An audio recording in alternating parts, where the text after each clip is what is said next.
Вие сте престъпници!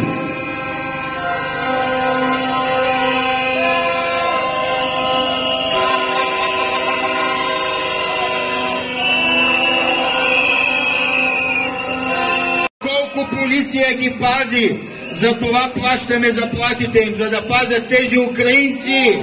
Оставка!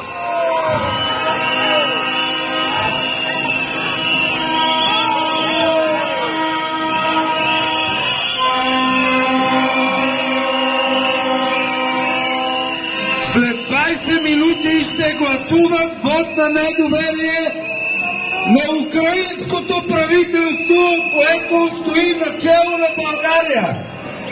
Тези превърнаха България в подмандатна територия на Украйна.